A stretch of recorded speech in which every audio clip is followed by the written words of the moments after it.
Alhamdulillah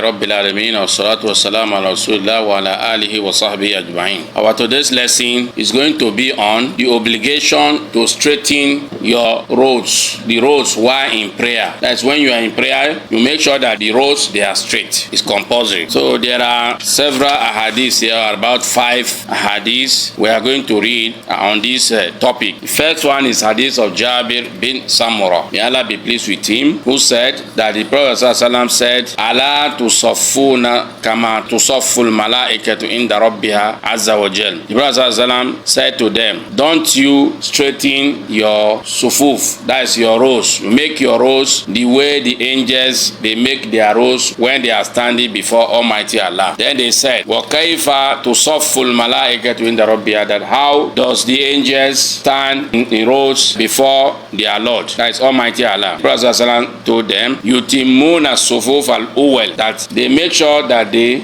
complete the first rows. Then when they stand in the rows, they make sure that they are very, very close to one another. That's how the angels are making their sufuf or their rows before Almighty Allah. The other hadith is hadith of Abu Mas'ud radiallahu anhu. He said, Kana Rasulullah sallallahu alaihi wasallam yamsahu manakibana fi salah. Prophet before they start prayer, he will come and use hand to touch their shoulders. He will touch them to make sure that they are straight. And he used to tell them, istawu, that you should stand straight. Wala takhtalifu fatakhtalifa qulubukum. Don't be different or be against one another in this your saf in which you are standing, so that Allah subhanahu wa ta'ala will not make your hearts to be different. I mean, when your hearts become different, then you'll be fighting and making problem among yourself. Then he said, minkum ulul ahlami wan nuha, that when you are standing in the saf, the elder ones, those who are matured, should be in the first row, closer to me first, before the children. Because if, for example, something happened to the imam, then those older people can take the place of the imam. Then he says, thumma alladhina yalunhum, thumma alladhina yalunhum. Age by age, those who are older should be closer to the Prophet, should closer to the imam, then those who are following them, and those who are following them. This hadith is a Sahih Muslim.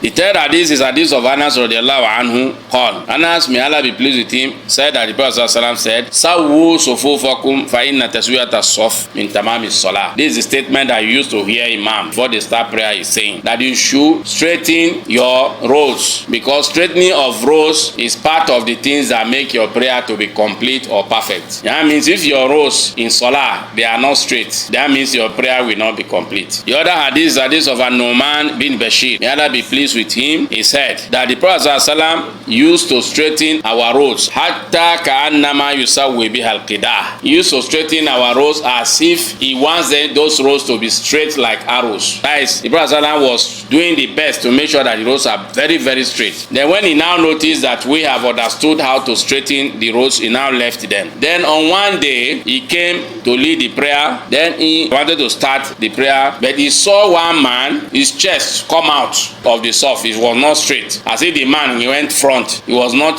properly on the row. That's why his chest was bulging out. Then the Prophet ﷺ said, Ibad Allah. Then he said, O slaves of Allah, la tusawwunna sufufakum, that you must straighten your rows. Aw la yukhalifanna Allahu baina wujuhikum. Allah subhanahu wa ta'ala will cause controversy between. All these are hadiths we have been reading. They are all in Sahih Muslim. The last hadith for today is the hadith of Anas radiallahu ta'ala anhu. He said that the Prophet ﷺ said, Aqimu sufufakum, that when you are in prayer, make sure that your rows are straight. Fa inni arakum min waraikum, because I can see you from behind me. That is to tell that Allah subhanahu wa ta'ala made it possible for him to be seen from behind. Wa kana ahaduna yudziku mankibahu bi mankibi sahibi. After the Prophet told them to be straightening their rows, then they will make sure that they will put their shoulders together. My shoulder will touch the shoulder of the next person that is close to me, and my legs also will touch the legs of the next person that is close to me, to make sure that there's no gap between the rows. So that situation whereby people will stand, there will be a big gap is not good, because you are opening a gap for the devil, for Shaitan to come and stay there.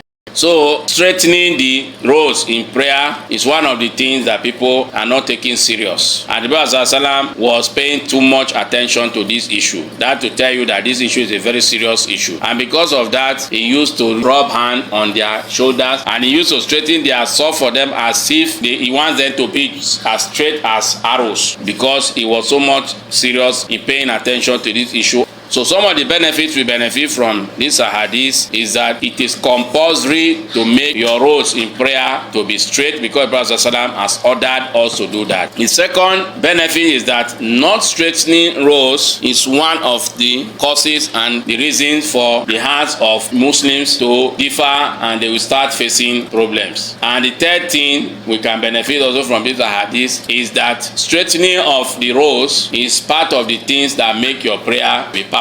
That means if you are not straightening the rows, your prayers will not be complete and it will not be perfect. Wa sallallahu wa sallama ala nabiyyina Muhammad wa ala alihi wa sahbihi ajma'in.